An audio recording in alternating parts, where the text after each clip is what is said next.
Hungarian Prime Minister Viktor Orban has completely lost his mind and admitted that he seized $80 million of Ukrainian money to blackmail Kiev ahead of the elections in Hungary in April.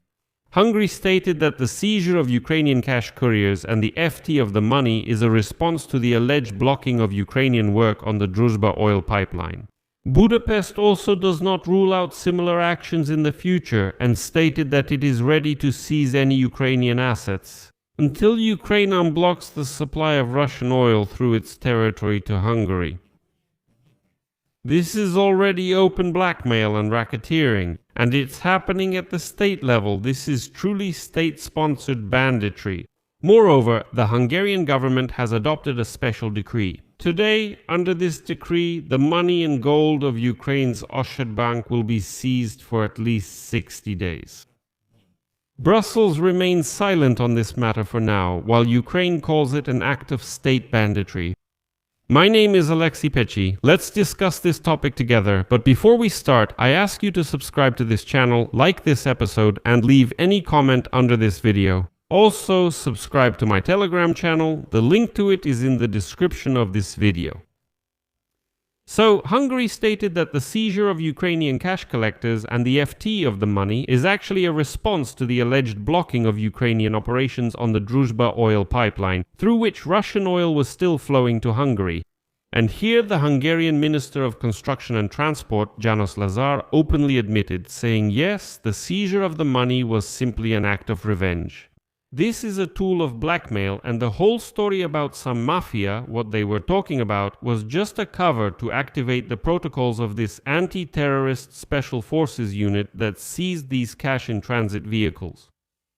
According to Lázár, the stolen money and gold will remain in Hungary until the transit of Russian oil through the Druzhba pipeline is restored. He says it directly, let Russian oil pass through your territory to Hungary, and we will return this money to you.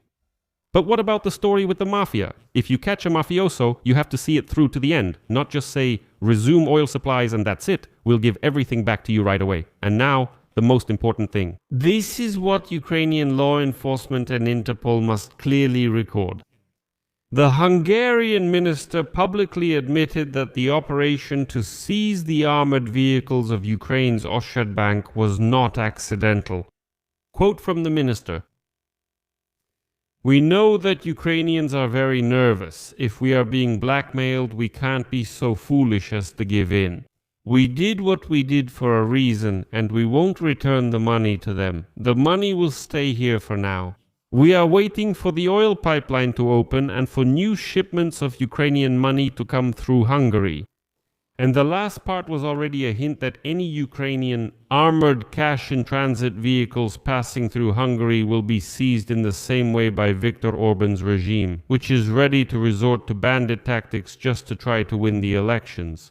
But what's also amusing here is that this very minister, Lázár, questioned the legality of transporting foreign currency into Ukraine. And he replied that the longer it takes to restore the oil pipeline, the more thoroughly this case needs to be investigated. But that's outright blackmail. Let me remind you, Hungary detained 2 armored vehicles of the Ukrainian Orban Bank's cash-in-transit service with absolutely no grounds, which were accompanied by 7 cash couriers. They were transporting $40 million, 35 million euros and 4 kilograms of gold as part of the regular transfer of foreign currency and gold between Raiffeisen Bank in Austria and Orban Bank in Ukraine. All these commentators, by the way, they're writing that such amounts should be transferred electronically, that there are interbank transfers for this, that there's SWIFT. So why were cash couriers transporting the money? Like, this is definitely some shady scheme. So, all these commentators, have you ever wondered how you suddenly get paper dollars or euros in your hands in Ukraine? How do they get into Ukraine? Well, the full-scale war has been going on for 4 years now. Do you think that all the cash that was here before is just circulating inside the country, or what? Have you ever thought about where cash actually comes from in the country? Has it ever crossed your mind that banks actually transport cash between each other and not just make electronic payments? I was honestly shocked by the lack of knowledge some people have when I saw comments like that. Some people find it suspicious that armored vehicles, those cash and transit trucks, actually carry cash. Can you imagine that? Turns out that's what they were for. Let me also remind you that Viktor Orban's regime claimed they caught some mafia working for the security service of Ukraine and the military in Ukraine. But for some reason, on the same day, Hungary quickly deported all 7 detained cash couriers. Here's the question. If you caught the mafia, people involved with the mafia, then why not detain them for questioning, for example? For further investigation, you say, we caught the mafia. Then on the same day you say, we caught the mafia, but we're gonna let them go, let them leave. But we'll keep the money for ourselves. And here's an important point. The Hungarian authorities cynically violated a number of provisions of the European Convention on Human Rights, the Vienna Convention on Consular Relations, and the Ukrainian-Hungarian Consular Convention. In particular, it was known in Hungary that the couriers were unarmed. However, they were detained by the Hungarian Anti-Terrorism Center. And here I should note, we're talking about armored vehicles, as well as fighters from this center who were armed with machine guns and grenade launchers, not even just firearms. They captured the unarmed couriers using machine guns and grenade launchers. Despite the couriers being considered witnesses, they were kept in handcuffs for 28 hours for some reason. In addition, they were transported the entire time. Завязанными глазами. One of the couriers is a person with a disability and requires a special diet and regular medication. He simply has diabetes. When his health worsened, he was given assistance only after he lost consciousness. And here is a quote from the Ministry of Foreign Affairs of Ukraine. At the same time, the person with diabetes was forcibly injected with a drug, after which his blood sugar levels spiked and he developed hypertension. He had to be taken to the hospital. Well, today Viktor Orban simply outdid himself. He not only stole Ukrainian money and even armored cash-in-transit vehicles, but he also decided to legalize this gangster takeover.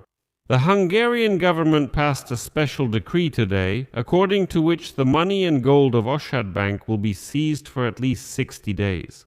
In particular, Viktor Orban's cabinet of ministers adopted a decree that directly concerns the seized Ukrainian assets. According to the document, the Hungarian National Tax and Customs Administration is granted the right to hold the seized funds for the duration of the investigation. We're talking about 35 million euros in cash, $40 million in cash, and 9 gold bars each weighing 1 kilogram. Hungarian authorities claim that during the inspection, the carriers failed to provide proof of the origin of the money, its final destination, and the legal grounds for the transit. Although on the same day, Orban Bank provided all the documents showing that this money was coming from Austria, from Raiffeisen Bank, to Ukraine. The text of the Hungarian government decree notes that the method of transportation did not comply with usual international practice, which is why a criminal case was initiated. What other methods exist besides using armored cash-in-transit vehicles? Official Budapest went even further, beyond the usual customs procedure, stating that the circumstances of transporting such a large amount of assets could pose a risk to Hungary's national security. We also find it funny. How does transporting money threaten a country's national security? The investigation should determine any possible connections between the couriers and criminal organizations. According to the document, the assets will remain under the control of the Hungarian authorities for 60 days from the date the decree comes into force. The document is officially published and in effect. And interestingly, if the Hungarian investigation does not find any violations or connections with any criminal organizations, Viktor Orban will simply return the money and that's it. And he hopes that he will not face any punishment for this banditry. And now think about why Viktor Orban's regime decided to freeze these assets for 60 days. Because during this time, the parliamentary elections in April will already have taken place, and then they can simply relax and return the money. It's all for political purposes, they don't need them anymore, but until the elections, Orban will be talking about it everywhere. It's just a suggestion that this money is supposedly connected to the Mafia, but there won't be any investigation, and you can be sure that before the elections, Viktor Orban won't conduct any investigation. He will only want to talk about the assumption that maybe this money is connected to the Mafia. And unfortunately, this version is already finding support even among Ukrainian commentators, which sounds quite regrettable. I'll leave it at that. Share your opinions and conclusions in the comments under this episode, subscribe to the channel, hit the bell, and give a like. If you found this episode useful and interesting, you can support our YouTube channel with your donation or a paid sponsorship subscription using the links and details in the description of this video. That's all for now. Take care. Goodbye, everyone.